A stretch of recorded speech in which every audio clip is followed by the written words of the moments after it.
میں نے کی دعوت کی دھوم میں مچاؤں،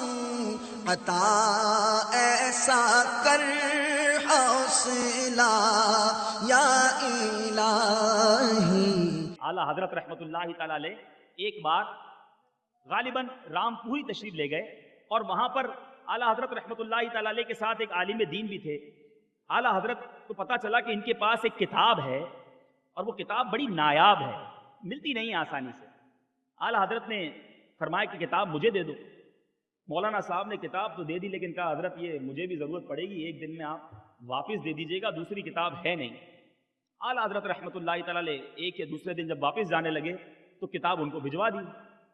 وہ عالم صاحب سمجھنے لگے، جب لگتا ہے ناراض ہو گئے ہیں حضرت، میں نے وہ جملہ کہا نا کہ ایک دن میں واپس کر دیجیے گا، معافی مانگنے آئے حضرت، وہ معاف کر دیجیے، آپ رکھنا چاہیں تو مزید رکھ لیں، آپ نے تو کتاب واقعی واپس بھجوا دی۔ اعلیٰ حضرت فرماتے ہیں کہ میں نے ساری رات اس کتاب کا مطالعہ کیا ہے، اب مجھے اس کتاب کی حاجت نہیں ہے، انشاءاللہ آئندہ 3 ماہ تک تو مجھ سے آپ اس کتاب کی ایک ایک عبارت کے بارے میں سوال کر سکتے ہیں۔ کون سی عبارت کس صفحے پر کس درجے پر کہاں لکھی ہے اس کی بارے میں آپ مجھ سے کلام کر سکتے ہیں، اور باقی رہا مضمون تو انشاءاللہ اس کتاب کا مضمون اب زندگی بھر میں نہیں بھولوں گا۔ گویا اعلیٰ حضرت نے وہ اتنی موٹی کتاب جو کہ بڑی دقیق کتاب تھی، ایک رات میں پڑھ بھی لی، اس کو حفظ بھی کر لیا، اس کے حوالہ جات بھی یاد کر لیے۔ میرے پیارے اور محترم اسلامی بھائیوں، اعلیٰ حضرت کے جو رفقا ہیں، مولانا امجد علی خان رحمۃ اللہ تعالی علیہ یا دیگر مفتیان کرام، جب کتابیں ڈھونڈ ڈھونڈ کر تھک جاتے، امام اہل سنت کے دربار میں آتے، حضور بڑا تلاش کیا ہے، یہ جزیہ نہیں مل رہا، مدد فرما دیجئے۔ اعلیٰ حضرت کا وہ روحانی کمپیوٹر پھر کام کرتا تھا۔ اعلیٰ حضرت فرماتے ایسا کرو، عالمگیری اٹھاؤ، اس کی اس جلد میں اس صفحے کی اس سطر پر جا کر دیکھ لو، تمہیں یہ حوالہ یہاں مل جائے گا۔ اعلیٰ حضرت فرماتے فلاں کتاب اٹھاؤ، وہ والی جلد کھولنا، اس کے فلاں صفحے پر فلاں سطر پر تمہیں یہ جزیہ مل جائے گا۔ اعلیٰ حضرت کمپیوٹر کے انداز میں 5-6 حوالے عطا فرماتے۔ علماء فرماتے گھر جا کر جب کتابیں کھولتے وہی صفحہ ہوتا، وہی سطر ہوتی، لائن بھی وہی ہوتی جو اعلیٰ حضرت نے فرمایا، ہمیں وہی مل جاتا تھا۔ ایسا حافظہ رب نے اعلیٰ حضرت کو عطا فرمایا۔ فرماتے ہیں ایک بار مکتوب آیا اور اس خط کے اندر کسی نے اعلیٰ حضرت کو حافظ لکھ دیا۔ اعلیٰ حضرت رحمۃ اللہ تعالی علیہ نے اپنے رفقا سے کہا کہ میں حافظ نہیں ہوں، مگر میرے آقا کی امت مجھے حافظ سمجھ رہی ہے۔ اور اب آپ ماشاءاللہ سمجھدار ہیں، آپ جانتے ہیں بچپنے میں حفظ کرنا بڑا آسان ہے، چھوٹا بچہ ہوتا ہے وہ کر لیتا ہے حفظ، جوانی کے بعد بڑھاپے یا ادھیڑ عمر میں حفظ کرنا یہ بہت مشکل ہے۔ مگر قربان جائیے، حافظائے امام اہل سنت پر کوئی کئی ماہ نہ لگائے، کسی مدرسے میں داخلہ نہ لیا، صبح سارے کام چھوڑ کے گردان کرنا شروع نہ کر دی، اعلیٰ حضرت عشاء کے وضو کے بعد قرآن پاک کا ایک پارہ پڑھتے، اور عشاء کی جماعت تک کتنا وقت ہوتا ہے، اتنی دیر کے اندر اعلیٰ حضرت اس کا دور فرماتے۔ روایتوں میں آتا ہے اسی رات عشاء کے بعد اعلیٰ حضرت تراویح میں وہ پارہ سنا دیا کرتے ہیں۔ 30 دن پورے ہوئے، 30 تراویح سنائی اور رمضان ختم ہوا، اعلیٰ حضرت حافظ قرآن بن چکے تھے۔ کس کمال کی بات کریں، کیا کیا میرے رب نے اپنے رضا کو عطا فرمایا۔ میرے پیارے اور محترم اسلامی بھائیوں، اعلیٰ حضرت رحمۃ اللہ تعالی علیہ کی بات ہو اور ترجمہ قرآن کنز الایمان کی بات نہ ہو تو بات ادھوری رہ جاتی ہے۔ امام عشق و محبت نے اس امت پر بہت سارے احسان فرمائے، بہت ساری کتابیں تصنیف فرمائیں، مگر جو ترجمہ قرآن کنز الایمان ہمیں عطا فرمایا، ایک ایک آیت کا ترجمہ دیکھتے چلے جائیں،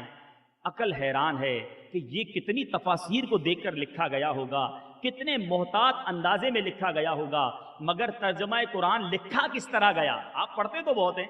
پڑھتے ہوں گے، سنتے بھی ہوں گے، بہت بڑا کارنامہ ہے، کسی کارنامے کو کس طرح سر انجام دیا گیا ہے، اگر یہ پتا چلے تو مزید اس کے بارے میں نالج میں اضافہ ہو جاتا ہے۔ مثال کے طور پہ آپ جائیں جناب، آپ کے علاقے میں کوئی 10 منزلہ بڑی خوبصورت کانچ کی بلڈنگ بنا دی جائے اور لوگ اس کو دیکھنے آئیں کہ بڑی شاندار بلڈنگ ہے، مگر کوئی برابر میں کھڑا شخص کہے بھائی شاندار تو بہت ہے لیکن 10 سال میں بنی ہے، اتنا ٹائم لگا ہے، تو آپ کہیں گے یار ٹھیک ہے پھر 10 سال میں بنائیے تو پھر اتنا بڑا کمال نہیں ہے، لیکن وہی بلڈنگ کو 1 مہینے میں کھڑی کر دے تو آپ کی عقلیں حیران ہو جائیں گی۔ کنز الایمان شریف لکھا کس طرح گیا؟ مولانا امجد علی اعظمی صدر الشریعہ بدر الطریقہ رضی اللہ عنہ فرماتے ہیں کہ اعلیٰ حضرت سے کئی بار میں عرض کرتا رہا کہ حضور ایک ترجمہ قرآن آپ کی طرف سے آنا چاہیے۔ اعلیٰ حضرت نے فرمایا کہ میرے مصروفیات آپ کے سامنے ہیں، وقت نکلتا نہیں ہے، میں کہاں سے ترجمہ کروں؟ انہوں نے کہا حضور ایسا کرتے ہیں، جب جب تھوڑا تھوڑا وقت ملا کرے گا میں کچھ آیات کی تلاوت کروں گا، آپ اس کا ترجمہ لکھوا دیجئے گا، میں اس کو نوٹ کر لوں گا، اس طرح تھوڑا تھوڑا کر کے یہ